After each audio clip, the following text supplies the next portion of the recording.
Billy Ford coupe. She had a racing cam and a supercharged. Look at Buddy, hot rod at large. She's a hot rod. She's a hot rod. She's my hot rod.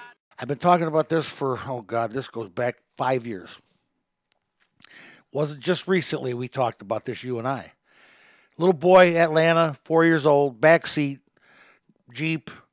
Jeep gets rear-ended, the car bursts into flames. Mom and Dad get out, the little boy's trapped in his car seat in the back seat, and they can't get him out. And they have to watch him burn to death.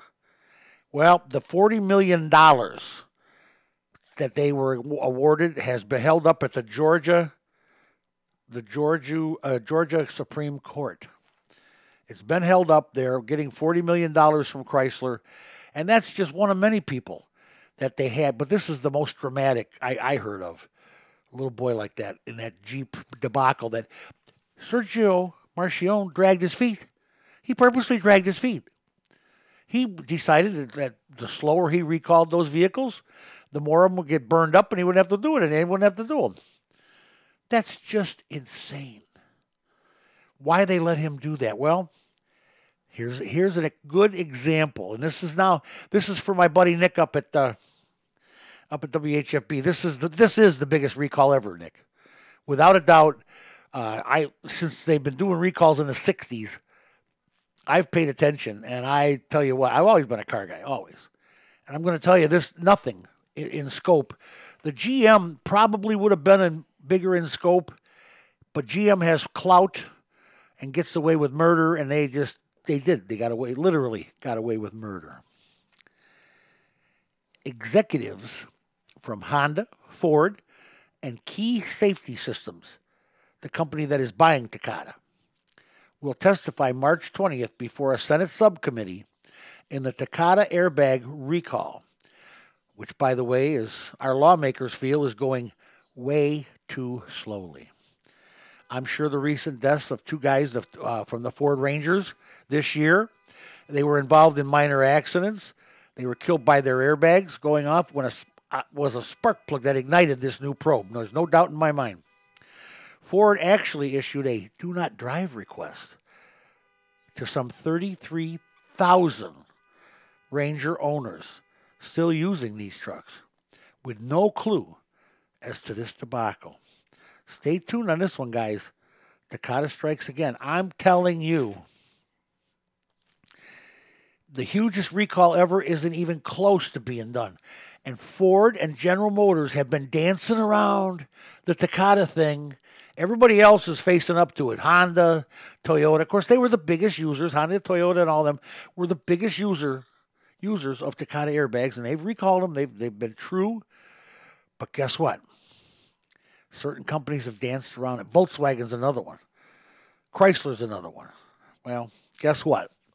It's all coming back to roost now. Ever since those two Ford Rangers, the drivers got killed from the airbag, it's all coming back to roost. And now it's here.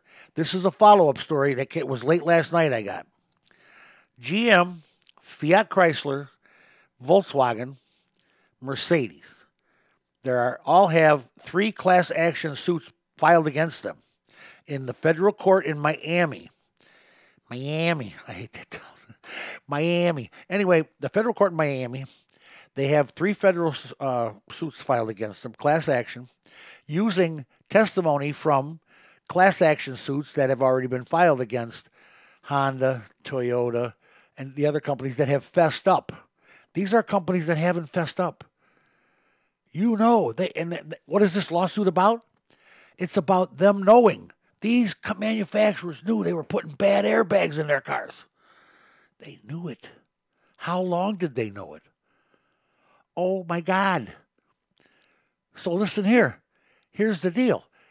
If this goes back 15 years, maybe for 10 years, General Motors, Fiat Chrysler, VW, Mercedes, and the rest of them, don't kid me, don't kid yourself, Ford and all of them, knew that these airbags were potential killers. But you know what? We can't afford to test each one to see how much ammonium nitrate is in there. We don't know. We'll just make them and, blah. And it goes back to my original talk about Takata. And it just kills me.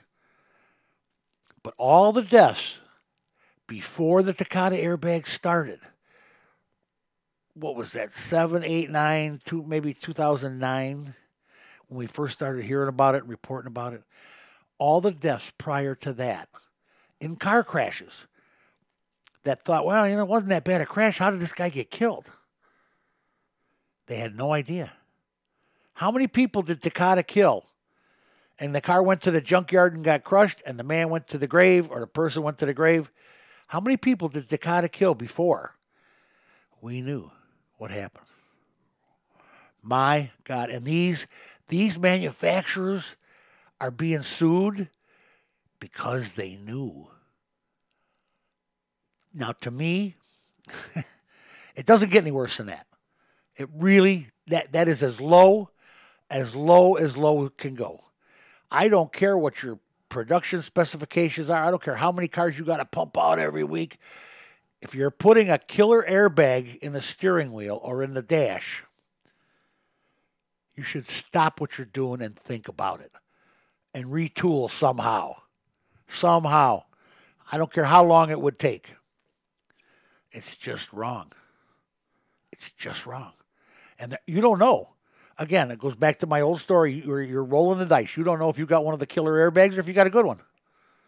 Or you got one that doesn't work. Because there was no regulation on that plant in Mexico where they were putting ammonium nitrate in. They either put too little, just right, or way too much. You don't know. And these manufacturers knew that. They knew that your airbag may not work, it may work, or it might kill you. And they just kept pumping out the cars. I have a problem with that. I really, really have a problem with that. It's going to be hard for me to think about much else today after that story, because that story that was a late-breaking story, that this new lawsuit, and it claims that all these manufacturers that haven't come clean and, recalled their airbags, they knew. They knew. Doggone it, they knew. That's just sad. I can't. All right, calm down, George. Very good. Li Shu Fu. I told you these were going to be more fun, the new ones, simply because T-Rex likes to trip me up with these names. Li Shu Fu, the Chinese zillionaire who owns Geely Inc., the biggest Chinese vehicle maker to date, and the man who engineered the Geely purchase of Volvo from the Ford Motor Company. He was, as recently as last month, he was actively negotiating to purchase FCA Chrysler. So far, Li Shu Fu has been unsuccessful. But stay tuned, guys, because this guy has got the deepest pockets going. He has deep pockets. Whoa, is he loaded. If the European Union retaliates against the United States' recent tariffs on steel and aluminum, the White House says it'll put a tariff on all European vehicles shipped to the U.S. And they're off. Here we go, guys. I got to tell you, though, that whole aluminum situation, I told you that story. Several car makers or several of the, whoever they are, people that have lots of money, got aluminum from Yugoslavia or wherever they make it over there and brought it to Mexico because they knew they could ship it in for free. It doesn't come from Europe for free. You pay duty on it. You pay a tariff, yada, yada. But from Mexico, because of NAFTA, it was free. Well, now NAFTA's going away, and here it goes. The Uber CEO this month, of course, Dara Khosrow Shahi, has gone on record saying the recent MIT study that claims that Uber drivers average just $3.37 an hour is bunk. He claims he has much better figures. Well, where are they? I don't see them. They're not here. I don't have better figures in my notes. $3.37 an hour, take it to the bank. Uber is sticking it to these guys. On a positive note, Chinese startup automaker SF Motors is planting its roots in the United States with facilities in Silicon Valley, the land of fruits and nuts, and testing its autonomous vehicles on California and Michigan roads. SF Motors is a subsidiary of Sukan Motors, and it plans to debut its first vehicle next month after having obtained a permit from the California Department of Motor Vehicles. If nothing else, the electric vehicle push and the autonomous vehicle push has really served to create two things. Dozens of new startup companies. Just dozens. So much new technology has to be loaded up, and cars are being made by different companies.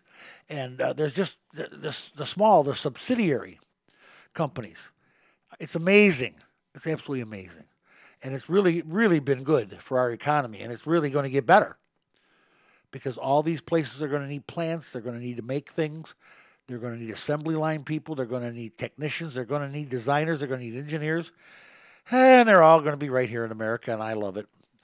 It's the only way to fly. And here we go. Mitsubishi Electric Corp, which makes... Mitsubishi Electric Corp is not Mitsubishi, the car maker. They make all the different devices that Mitsubishi uses. Starters, alternators, electrical components, dashboards, and things like that. Mitsubishi Electric Corp was starting to plan a new plant in Mexico. But due to the unsure future of NAFTA, has put that plan on hold and is looking for sites in the United States. Hello. Mitsubishi Electric has a booming business with the big three in Detroit and doesn't want to jeopardize it. Welcome to America, Mitsubishi. Nice to have you. Build it here, sell it here. Got that? Also, Volkswagen has locked down $25 billion in battery suppliers for its big electric autonomous vehicle push. Volkswagen's got to push. I wonder if they'll pollute the air, these cars, with factories in Europe and Asia, which is their biggest market by far. But for sales in America, they are seeking United States suppliers. More jobs for our battery guys. Hello. You got to love it. You got to love it. At the annual media conference, Volkswagen announced it will bring its most eccentric concept vehicle, the Cedric Shuttle, into production. This is more like a tiny little pod. It looks like a little, I don't know what it looks like. It looks like a oversized refrigerator on wheels. It's just a pod.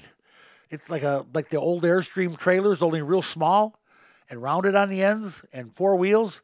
And you get in the middle door and it drives you around. Oh, God. You got to see this thing, guys. You wouldn't get me in this thing on a bet. Not on a bet.